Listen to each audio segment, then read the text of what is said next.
Well, hello from Southern Ontario, Canada. The date doesn't matter. I'm going to start a story time series here about a pony we had on the farm. I'm waiting for Anthony, Contraption Anthony, to come, and I'm kind of burnt out from working today, so he'll come along. I don't know when. So I'm going to chill with a beer and tell you this tale. I'll have to break it into a number of parts. I think I was 13. My dad's buddy Mike had a son 10 years old, Dave, young Daver, we'd come to call him. Now Mike showed up with a pony. She was just a half a hand shy of being a horse, really. Beautiful, beautiful roan mare with black, mane, forelock, fetlocks and tail. Oh, she was beautiful, little mare. Everybody was enamored with her, especially my dad. The mare was just pushing 3 years old, and she was in excellent condition, excellent conformation. Came with some really nice gear too, saddle and bridle. We were a C-grade operation as far as, boarding horses goes. There were 3 girls who were fixtures around the place: Cindy, Rhonda, and Lori. They all had their horses there. So we're all there when Misty unloads. Now, Mike wasn't a horse guy, and I think he paid a pretty good buck for Misty. So anyways, we, the girls and I, we checked Misty out, her hooves, her joints, all the stuff you do.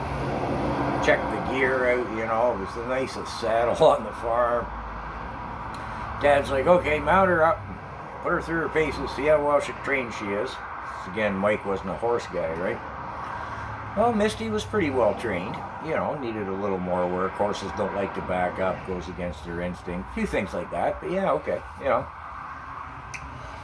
So, then Lori steps up. She had this little pony, the aptly named Rocket. It was the fastest thing on the place. It could outrun a horse twice its size.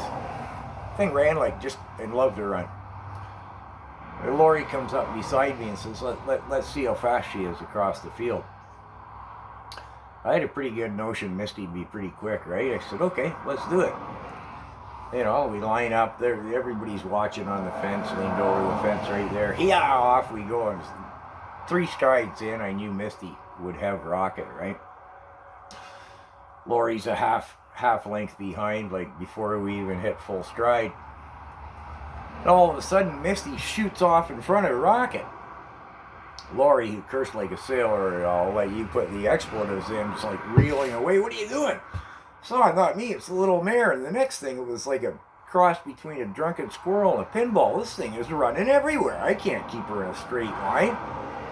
Lori's chasing me 1 minute, dodging me the next, cursing like a sailor.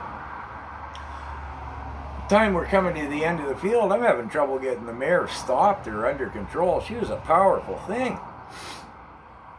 And she won't stop. She's just, if I give her her head, she dashes one way, dashes the other. She's wearing me out. I'm wondering which one of us is going to win this battle. She won't stop.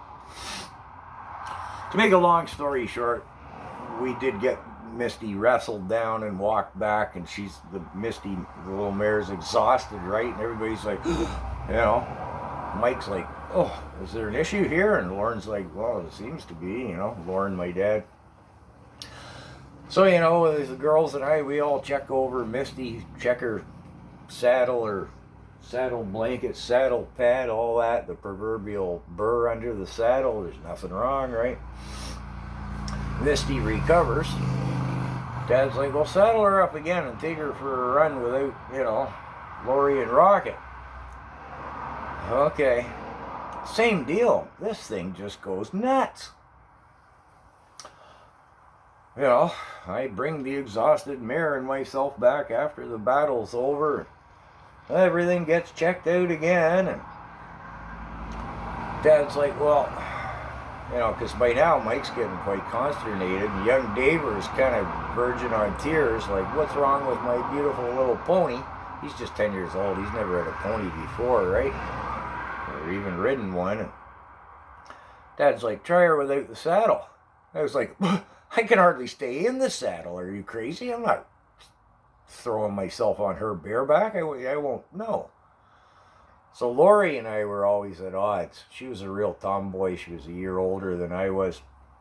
And she was really, really confident in the saddle. Fearless. I'll give it a try, she says. Please do. Didn't go well for Lori. So, now the evening's coming to an end, you know, it's starting to push on towards dusk and everything. Dave is in tears, young Dave, and Mike's like, well, what do you think, Lauren? To my dad's like, well, Scott will get her straightened out. I'm like, huh? So everybody goes off on their way, and I'm brushing down Misty and checking her over one last time, making sure she's all cooled off before I let her go, because she's going to go drink in the stream. You know, she's been overheated 2-3 times. I said, so what am I supposed to do with her, Dad? He says, I don't know. I said, what do you mean you don't know? He says, well, make her your priority. I said, well, my plate's already pretty full here, and the cows are coming, and you don't pay me enough, but I don't know what to do with her. I've never encountered this, have you? No, you'll have to get her straightened out. Oh, do you have a suggestion? Oh, try changing her bit, he says. You know, the bit in their mouth and the halter. I was like, change her bit? You think that? Well, let's start there. But put it on the top of your list, and every day, get her straightened out, keep me posted. You don't pay me enough. So I'll leave this video here.